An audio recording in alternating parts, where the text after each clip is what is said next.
Hi, hello everyone. I'm Ashkan, and we're Team Mocha. Members of my team are Oriyan Shoshani, Clara Voong, and Holly Lung. As Dr. FM just said, our project is to analyze a partial part of the PANA survey. And PANA is a partnership for the advancement of new Americans, which is a mouthful, so we say PANA. And I'll skip the introduction, so he already had it for us. So the problem that the San Diego County and organizations have is that there's little to no data on the experiences that refugees face in housing, healthcare, belonging and discrimination, employment, trust in government, and more recently on COVID-19 testing effects and vaccine hesitancy. So all data collection for PANA's 2020 biannual survey was conducted by PANA staff, who reached a final sample size of 543 participants. PANA used convenient sample taken by pre-existing contact information they had from current and previous clients, and referrals from clients and other respondents of the survey. And they also went to public spaces such as parks and grocery stores to recruit participants in person. In order to be eligible to take the survey, participants must have been at least 18 years old, a refugee or a child of a refugee, and they must have been living in San Diego at the time of the survey. And in order to incentivize people to participate, respondents were given a $20 gift card for their time. So PANA conducted a 77-question survey that was typically administered over the phone. The survey was conducted in the person's chosen language, which was typically in English, Somali, or Arabic. Data was then directly inputted into Qualtrics by the interviewer during the interview, and it typically took around 30 minutes to administer the survey if it was in English, or an hour if it needed to be translated. And these are just some of the topics that were covered in the survey, but they went over COVID-19, housing, discrimination, employment, general health, children, resilience, and much more. We analyzed a sample of 543 people, as mentioned before, with a response rate of 80%. And we used Excel for data cleanup, SPSS for frequencies and crosstabs, OpenWP for risk ratios and significance determined by the p-value of 0.05, and finally ArcGIS for geographic visualizations. The objectives of our project were to analyze the data from the survey and to specifically look into COVID-19 vaccination perceptions and hesitance, discrimination, belonging, and safety, and the impact of recent national conversations about refugees. And while our full analysis investigates potential sociodemographic predictors such as gender, ethnicity, year of arrival, zip code, and a number of others, for the purpose of this presentation, our focus will be on the intersection between these questions of interest and ethnicity stratified by gender.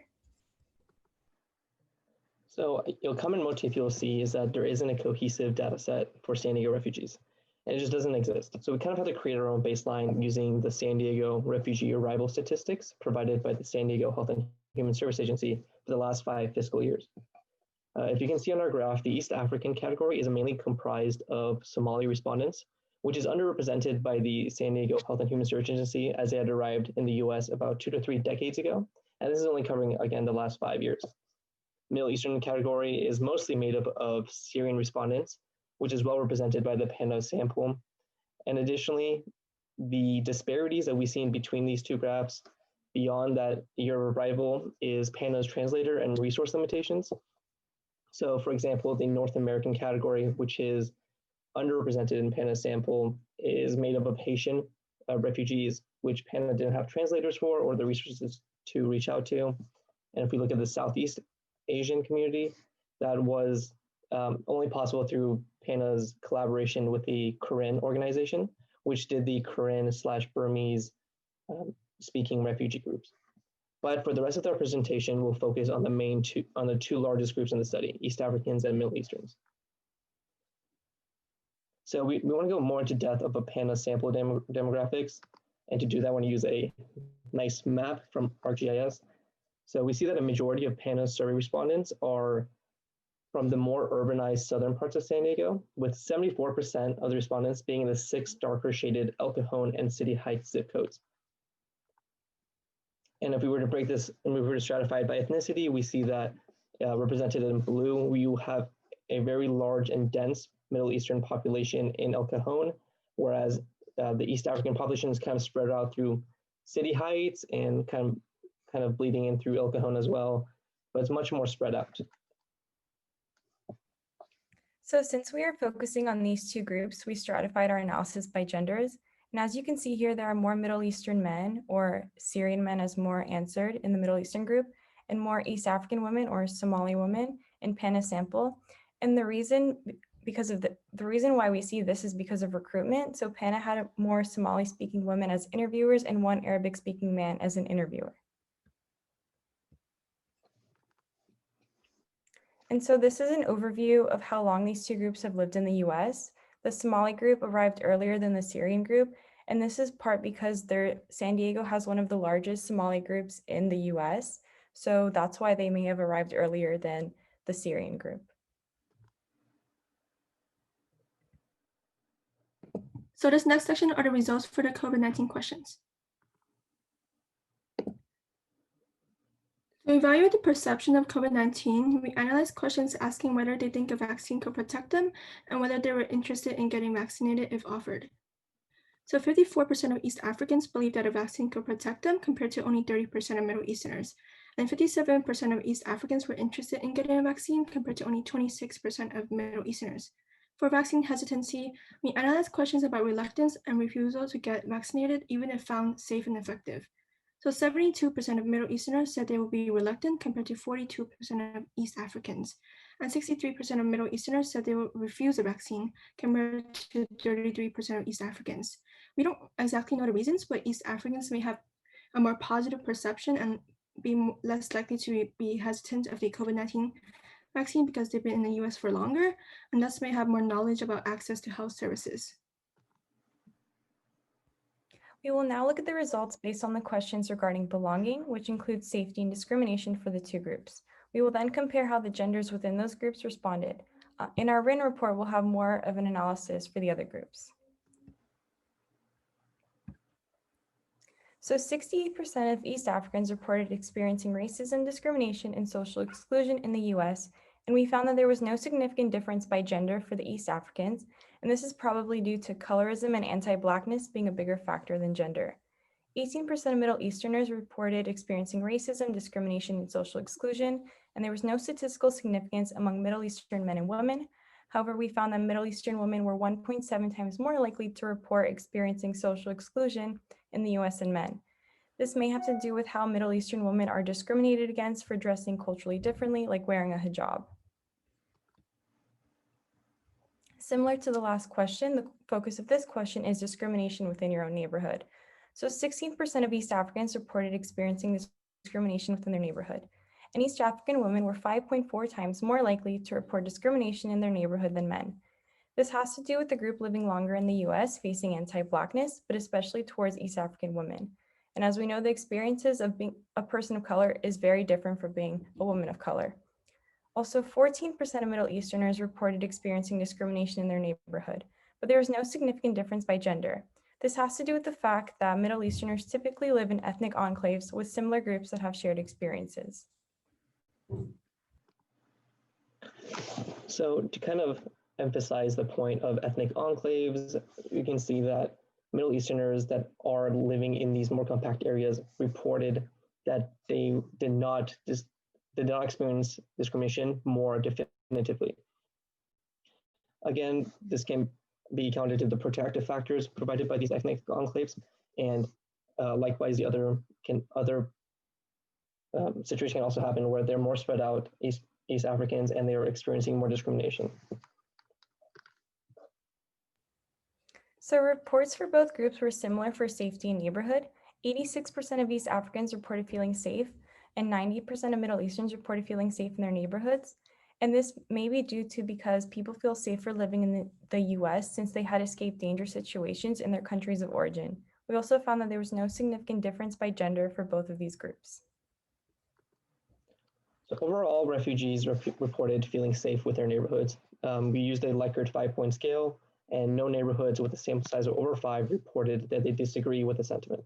However, we do see some East African neighborhoods reported more neutrally, and this could again be counted to the fact that they are more spread out than Middle Easterns, who, as we saw before, are located more closely together.